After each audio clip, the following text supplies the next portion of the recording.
Well, this was supposed to be just an audio test.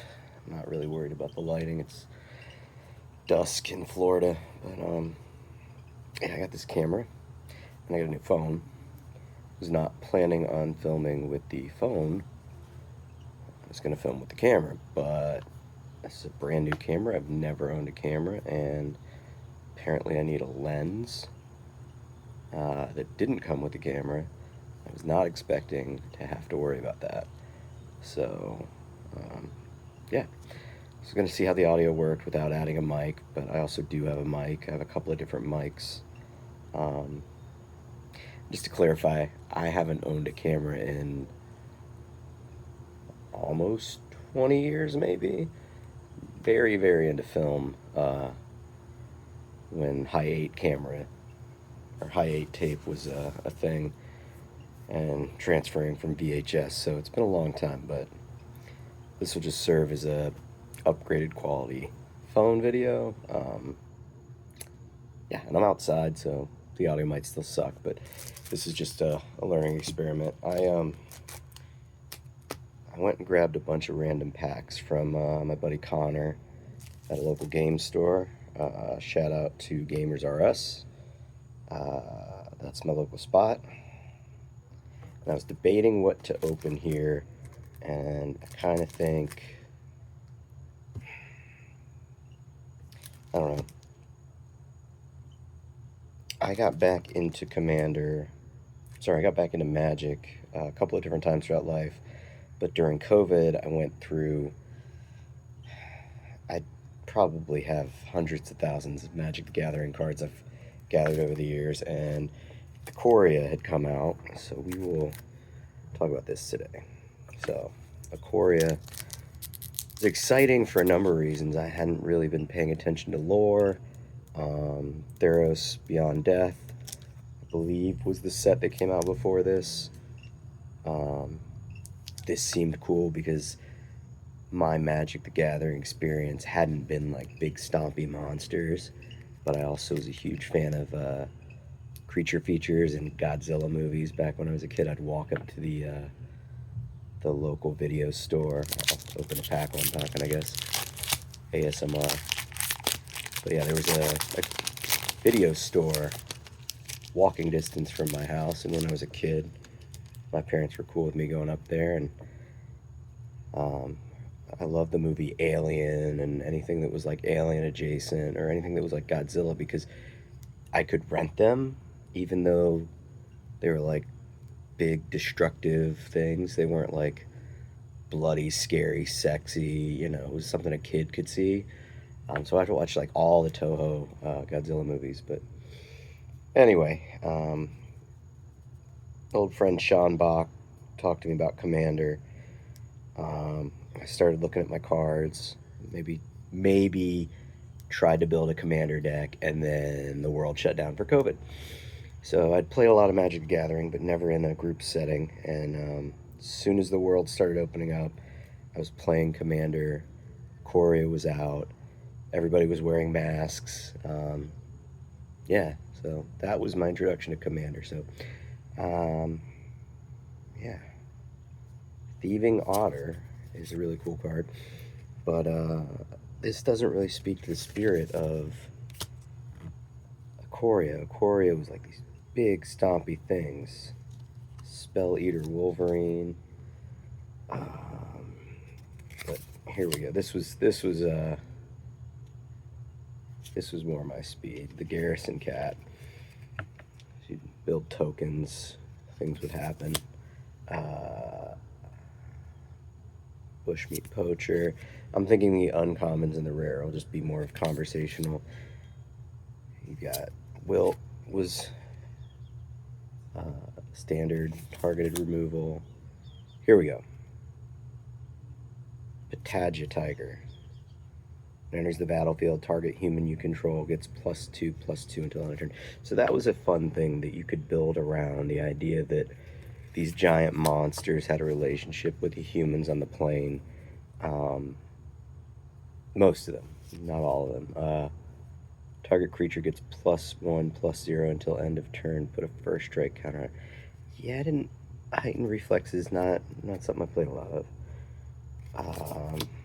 Sleeper Dart. Draw a card, and then when you sacrifice it, target creature doesn't untap. So this was like, I don't know. This is a weird card because you draw a card, right? This was like stun counter before stun counter, but also it's 2 mana and nobody liked that. Counter target spell unless its controller plays 1, no, 4. Convolute.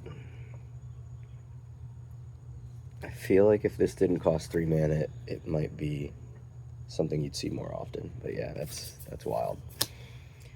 Alright, uncommon. Swallow Whole. 1 white, sorcery. As an additional cost to cast this spell, tap an untapped creature you control. Exile target tapped creature. Put a +1/+1 counter on the creature tapped to pay the spell's additional cost.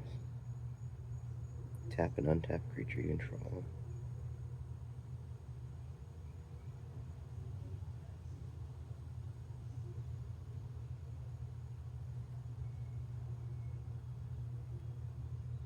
This is a really weird swap. So, you cast the spell, you tap an untapped creature you control. So, I untap. I tap Thieving Otter, exile another tapped creature. That's what it should say. Yeah, this is strange because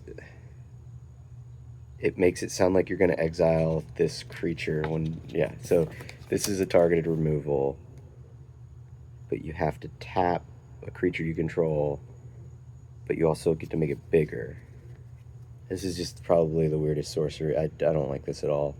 I'm sure there was a time and a place in Standard and Limited. Rooting Moloch. When Rooting Moloch enters the battlefield, exile target card with a cycling ability from your graveyard until the end of turn. Your next turn, you may play that card.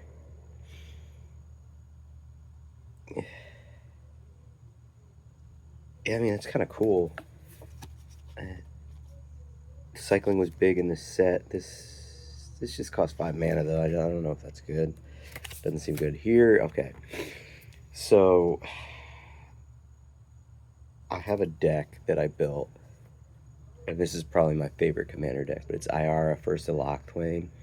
And not only is this a great card in that set, but this is just a great card in a lot of different builds, Standard and Modern. I mean, this is like an MVP card, and this is like one of my favorite cards from the set.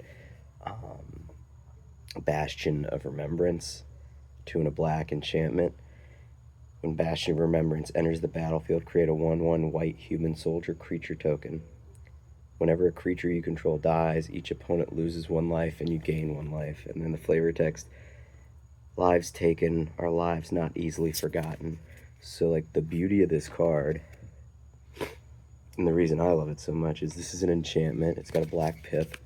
I ran this IKORIA commander deck where almost every card was some form of creature or enchantment that would cause every opponent to lose a life and I gain a life, or they all lose some kind of life and I gain that much life.